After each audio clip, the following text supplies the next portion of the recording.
El fandom de Dexter ha sido quemado antes. El final de Leñador en 2013 sigue siendo infame, con críticos que lo calificaron como uno de los peores finales de todos los tiempos. New Blood reavivó brevemente el interés en 2021, pero dejó a la audiencia dividida. Algunos elogiaron el arco de Harrison, otros pensaron que el ritmo estaba mal y el final desenterrado. Así que, cuando Paramount Plus anunció Resurrection, el ambiente era, en el mejor de los casos, de cauto optimismo. Nadie quería otra temporada que prometiera resolución, pero entregara decepción. Los espectadores no la estaban juzgando contra otras series de televisión, sino contra una década de frustración. Pero de alguna manera lo lograron. Entregaron lo que yo llamaría la mejor temporada de todas. Bienvenida a Eco de Estrellas. Hoy desvelaremos cómo Resurrection no solo redimió a Dexter, sino que redefinió lo que significa ser el mejor. Si aún tienes dudas, acompáñame mientras te explico por qué esta temporada es una obra maestra que no te puedes perder. Una de las mentiras más audaces que Dexter intentó fue la creación de una sociedad secreta de asesinos en serie financiada por una riqueza obscena. Sobre el papel, sonaba a parodia, un cruce entre Eyes Wide Shut y El Juego del Calamar. Un grupo de millonarios y multimillonarios reunidos en lujosas propiedades para ritualizar el asesinato podría haberse desmoronado bajo su propio absurdo. En cambio, se convirtió en la columna vertebral del éxito de Resurrection. La serie no lo trató como un espectáculo por el espectáculo mismo, sino como una organización en toda regla. La membresía implicaba cuotas, reglas y castigos. Leon Prouder la dirigía como un CEO que medía la lealtad no solo por el beneficio, sino por la sangre derramada. Eso le dio estructura al club, y la estructura le dio impulso a la historia.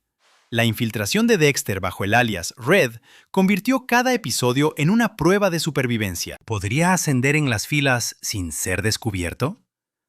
Los guionistas usaron este marco para recuperar un ritmo que la serie había perdido en sus últimos años. La tensión de las temporadas doradas crecía naturalmente, Dexter equilibrando casos de la policía de Miami durante el día, cazando depredadores por la noche y arriesgándose constantemente a ser descubierto. Al integrarlo en la sociedad, Resurrection restauró esa misma fricción constante. Cada gala, cada invitación codificada y cada demostración era una escalera que Dexter tenía que subir, sabiendo que un movimiento en falso lo haría caer directamente al abismo. La gala y la secuencia de la bóveda del final demostraron que la apuesta valió la pena. Dexter desmanteló el imperio de Prouder mientras Harrison y Charlie se enfrentaban en su propio camino, y el destino de Batista pendía de un hilo. Fue en capas, emocionante, y todo arraigado en el marco de la sociedad. Esta fue la máquina que impulsó la temporada, y esa máquina acorraló su conciencia. Desde el principio, el código de Harry fue lo que separó a Dexter de los monstruos que cazaba. Solo matar asesinos, nunca bañar inocentes, nunca ser atrapado. Pero a medida que la serie se arrastraba por las temporadas 6 a 8, esa línea se difuminó. Dexter mataba por rabia, conveniencia o pánico, y el código se convirtió más en un telón de fondo que en una fuerza real. Resurrection corrigió ese problema de frente. El regreso de Ángel Batista obligó a Dexter a su prueba más devastadora hasta el momento. Batista era familia, uno de los últimos hombres buenos vinculados a la policía de Miami. Respetaba a Dexter, confiaba en él. Eso lo convirtió en el objetivo perfecto para la prueba de lealtad de Prouder. Prouder exigió pruebas de que Red pertenecía a la sociedad, matar a Batista. La construcción se extendió a lo largo de varios episodios, permitiendo que la tensión creciera naturalmente. Batista investigaba los cabos sueltos del carnicero de la bahía, rodeando lentamente la verdad. Dexter sabía que matarlo lo resolvería todo. Eliminaría al último hombre capaz de conectar los puntos, le concedería un trono dentro del imperio de Prouder y aseguraría el futuro de Harrison. Pero Dexter se negó. Su conciencia, agudizada por años de desvíos, regresó con brutal claridad. Batista era inocente, el código no se dobló, y al mantenerse firme, Dexter los condenó a ambos. Prouder ejecutó a Batista frente a ellos, obligando a Dexter a presenciar el costo de elegir el principio sobre el poder. Fue devastador, pero funcionó. Por primera vez en años, Dexter no actuaba por impulso o ego. Estaba completamente atado por las reglas, incluso cuando esas reglas le quitaron todo. El código volvió a vivir, y esa decisión repercutió directamente en una relación que la serie tenía que reconstruir: su vínculo con Harrison. Cuando New Blood presentó a Harrison, los fans esperaban una perspectiva fresca: el hijo de un asesino en serie lidiando con el legado de su padre. Lo que obtuvimos, en cambio, se sintió a medio cocer. Sus motivaciones eran inestables, sus diálogos planos, y su gran momento se sintió forzado. Al final, cuando Dexter murió y Harrison se fue conduciendo en la noche, la audiencia no estaba dividida sobre si Harrison estaba listo. Estuvieron de acuerdo en que no lo estaba. Resurrection corrigió el error dándole a Harrison algo que New Blood nunca hizo: agencia.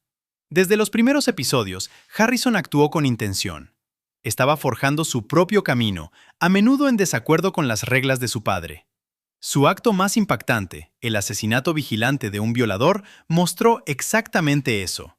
Fue impulsivo, emocional y lejos de la precisión metódica del ritual de Dexter. Pero no fue relleno, fue un punto de inflexión. Los guionistas se apoyaron en la tensión entre padre e hijo. Harrison cuestionaba, dudaba y a menudo rechazaba el código de plano. Quería saber por qué debía seguir reglas diseñadas para la oscuridad de otra persona.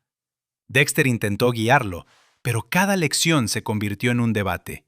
Esto obligó a Dexter a reconocer que no podía simplemente transmitir el código de Harry como una reliquia familiar. Harrison tenía que elegir si adoptarlo o no.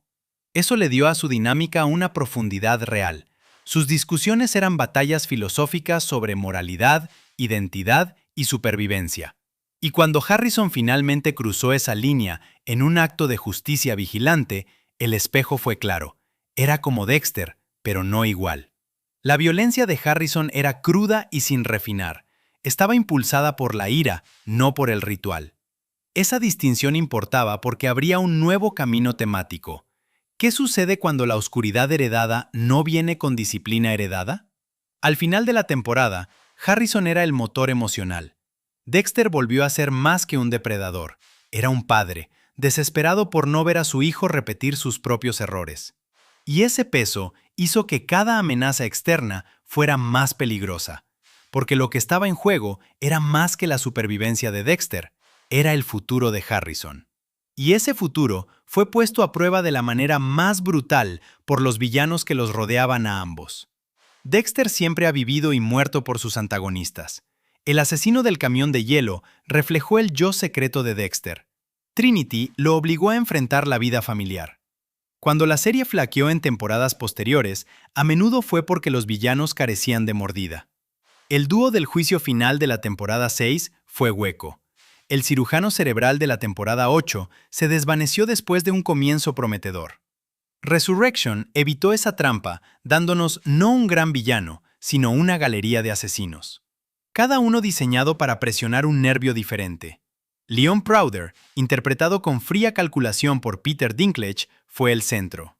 Era un depredador con un traje a medida. Dirigía la sociedad de asesinos como un imperio empresarial y mataba por derecho propio, lo que lo convertía tanto en titiritero como en amenaza directa. Enfrentarse a Prouder significaba que Dexter se estaba infiltrando en un sistema completo. Luego vino Géminis. David Dastmalchian ofreció una de las mejores sorpresas de la temporada. Géminis no era un hombre, sino un par de gemelos idénticos que compartían una identidad. Le dio a la temporada su giro característico y recordó a los fans lo inteligente que puede ser la desorientación en esta franquicia. La revelación de Géminis electrizó la mitad de la temporada y evitó que el arco de la sociedad de asesinos se volviera predecible. Mia, Lady Venganza, interpretada por Kristen Ritter, fue otra destacada. Al principio, parecía una justiciera que Dexter incluso podría admirar, alguien que atacaba a los depredadores, pero su eventual confesión de que mataba por placer la redefinió como el reflejo distorsionado de Dexter. Les mostró a Harrison y a la audiencia exactamente cómo se veía matar sin reglas. Finalmente, Charlie, El comodín de Uma Thurman trajo el caos a la mezcla. Su arma era la influencia. Operaba en la zona gris entre aliado y enemigo, chantajeando y maniobrando de maneras que la hicieron impredecible hasta el final. Al apilar a estos villanos, los guionistas evitaron la trampa de un antagonista plano y monótono. Cada enemigo tenía un papel, y juntos crearon una tensión constante. Por primera vez desde Trinity, la galería de villanos se sintió digna de la inteligencia y brutalidad de Dexter. Y nada de esa tensión habría funcionado si la propia narrativa no se hubiera ajustado finalmente. Pregúntale a cualquier fan de mucho tiempo qué salió mal en los últimos años, y el ritmo surge casi de inmediato. La temporada 6 se arrastró con el arco del juicio final. La temporada 7 manejó demasiados hilos. La temporada 8 se tambaleó de tramas a medio coser a ese final del leñador. Episodios enteros a menudo se sentían como relleno. Los espectadores esperaban 2 o 3 semanas muertas por temporada. Resurrection rompió esa expectativa. Clyde Phillips, de nuevo a cargo, lo dejó claro: cortad la grasa. Cada episodio importaba. Cada subtrama se conectaba con la infiltración de Dexter en la sociedad de asesinos, el peligroso crecimiento de Harrison o el lento cierre de la red del carnicero de la bahía por parte de Batista. Incluso los personajes secundarios no fueron desperdiciados. Los hilos de chantaje de Charlie, la fachada de justiciera de Lady Venganza y el retorcido acto de los gemelos Géminis, todo alimentó directamente la lucha más grande de Dexter contra el imperio de Prouder. El ritmo se sentía como el Dexter clásico. Latidos procesales alimentando arcos serializados, cliffhangers y shocks justo cuando la historia corría el riesgo de aplanarse. Los primeros episodios insinuaron la infiltración de Dexter en la sociedad, mostrándolo escenificar asesinatos simulados para ganar credibilidad. El cliffhanger llegó cuando Géminis se reveló no como un asesino, sino como dos, redefiniendo completamente la amenaza. A mitad de temporada, el asesinato vigilante del violador por parte de Harrison echó gasolina al fuego, obligando a Dexter a confrontar si su hijo estaba descontrolándose o forjando un nuevo camino. Los fans debatieron la moralidad toda la semana, que es exactamente el tipo de discurso que la serie no había provocado desde Trinity. Episodios posteriores acercaron a Batista a la verdad. Su descubrimiento de inconsistencias en los archivos del carnicero de la bahía creó una subtrama de investigación que era una bomba de tiempo. Cada semana, la tensión aumentaba. Batista estrechando el círculo, Dexter tratando de ir un paso por delante y Prouder exigiendo pruebas de lealtad. Para cuando a Dexter se le ordenó matar a Batista, la construcción se sintió merecida, no apresurada. Incluso la propia sociedad de asesinos le dio impulso al ritmo. Los episodios de la gala fueron puntos de inflexión. Una semana terminó con Dexter observando a Harrison interactuar con las personas equivocadas dentro de la órbita de Prouder, haciendo que los espectadores se preguntaran si su hijo ya estaba comprometido. Otro nos dejó con Dexter casi expuesto durante una demostración de ritual de sangre, salvado solo por su rápida improvisación. Los showrunners sabían exactamente dónde cortar a negro, para que los fans pasaran los siguientes 7 días diseccionando cada fotograma. Para el final, nadie se quejaba del tiempo perdido. En cambio, la gente quería más. La gala y el clímax en la bóveda, el colapso simultáneo del imperio de Prouder, Harrison superando a Charlie y el trágico final de Batista se sintieron como una culminación que se había construido pieza por pieza, semana a semana, sin flaquear en el medio. Después de años de ritmo torpe, Resurrection finalmente se movió como en los primeros días, mientras seguía prosperando en una era moderna de binge-watching, donde los fans transmiten y teorizan al mismo tiempo. El resultado fue un impulso puro y agudo. Y cuando el impulso se maneja correctamente, los grandes momentos aterrizan con el doble de fuerza. Cada gran temporada de Dexter tiene un puñado de momentos que se graban en la memoria. La temporada 4 nos dio el asesinato de Trinity en la bañera. La temporada 2 tuvo el descubrimiento de las diapositivas de sangre. Incluso la temporada 1 se cimentó con Deborah atada a la mesa del asesino del camión de hielo. Cuando faltaban este tipo de momentos, la serie se sentía vacía. Resurrection entendió esto y llenó su temporada con momentos centrales diseñados para el debate, la revisión y la circulación en línea. La revelación del asesino Géminis fue la primera. A mitad de temporada, lo que parecía un único adversario se dividió en dos, gemelos idénticos que operaban como uno. La desorientación recontextualizó episodios anteriores y se hizo eco del ingenioso giro de la época dorada de la serie. Los fans diseccionaron inmediatamente las pistas que se habían perdido, el tipo de teorización que Dexter no había provocado en años. Luego vino el asesinato vigilante de Harrison. Fue desordenado, crudo y deliberadamente incómodo. Harrison estaba furioso y era imprudente. Ese contraste obligó a los fans a preguntarse si era un héroe en ciernes, una imitación peligrosa o algo intermedio. El debate hizo eco de las primeras temporadas, donde Dexter mismo era menos una zona de confort y más una provocación moral. Pero los verdaderos anclajes llegaron tarde. El enfrentamiento con Batista fue brutal.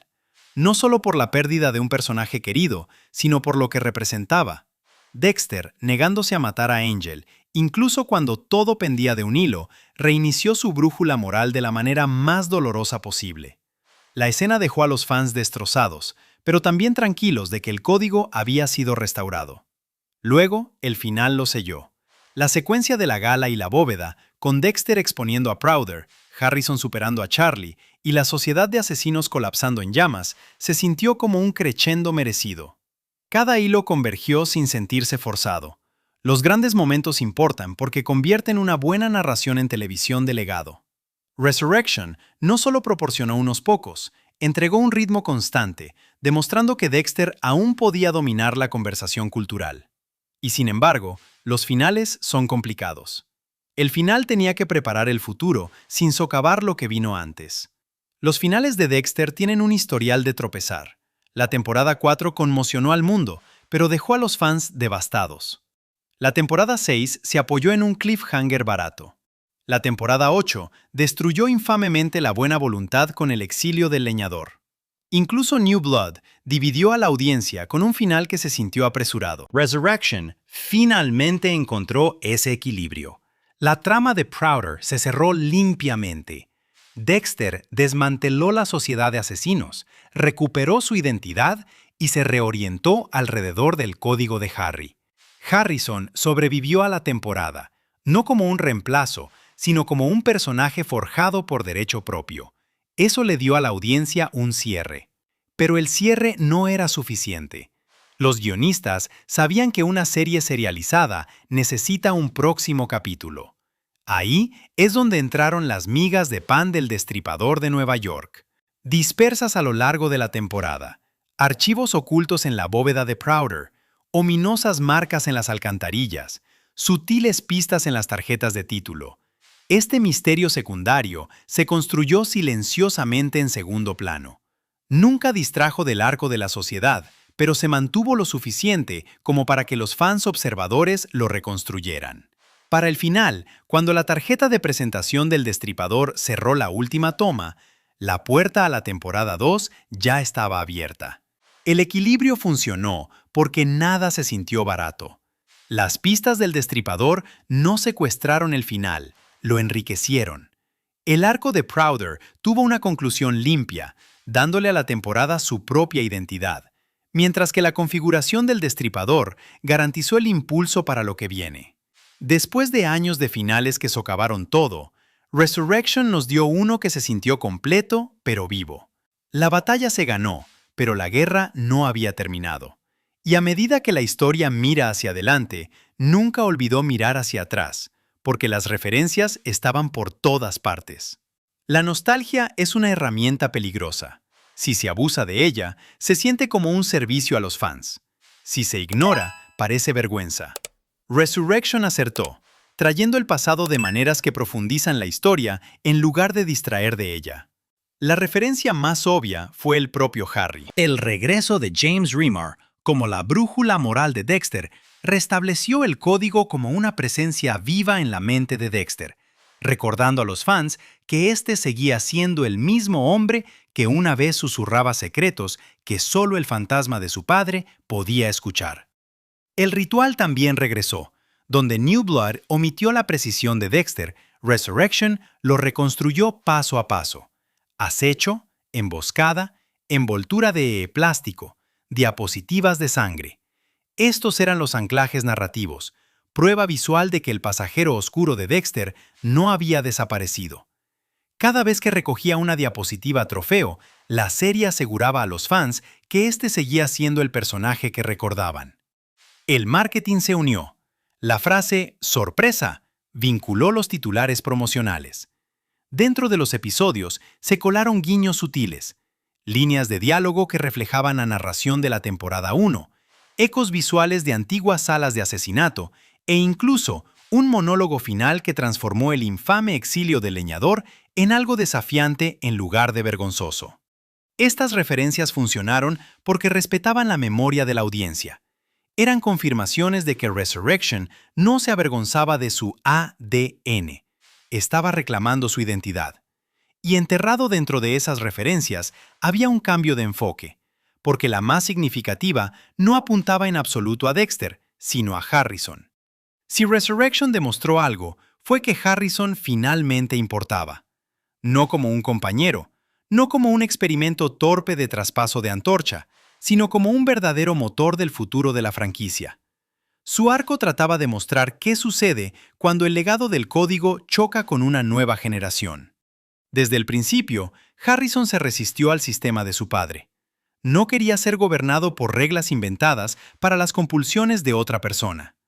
Su perspectiva era brutalmente simple. El código de Harry no era su código. Esa negativa creó la columna vertebral filosófica de la temporada. Sus argumentos eran debates sobre la moralidad misma. El asesinato vigilante de Harrison cristalizó este tema. Nunca fue meticuloso como Dexter. No acechaba, emboscaba ni preparaba salas de asesinato rituales. Actuó en el calor de la ira, castigando a un violador en el momento. La diferencia importaba. Dexter veía el ritual como control, disciplina y supervivencia. Harrison veía la violencia como catarsis. Ese contraste reveló el peligro de la oscuridad sin forma. También condujo a la pregunta, ¿es el código una salvaguarda o una jaula? El final duplicó esta ambigüedad. Harrison sobrevivió al colapso del imperio de Prouder, no porque eligiera el camino de su padre, sino porque forjó uno propio. No estaba atrapado en ser una copia de Dexter, pero tampoco estaba libre de esa sombra. La ambigüedad fue deliberada y aseguró que los fans se fueran con una pregunta que solo las futuras temporadas podrían responder. ¿Harrison heredaría la claridad moral o descendería al caos? En muchos sentidos, Harrison se convirtió en el nuevo espejo de la serie. Donde Dexter una vez se erigió como el signo de interrogación de la moralidad, Harrison ahora asume ese papel. Si la historia de Dexter siempre fue sobre si el código lo convertía en un monstruo o un protector, la historia de Harrison podría ser sobre qué sucede sin él.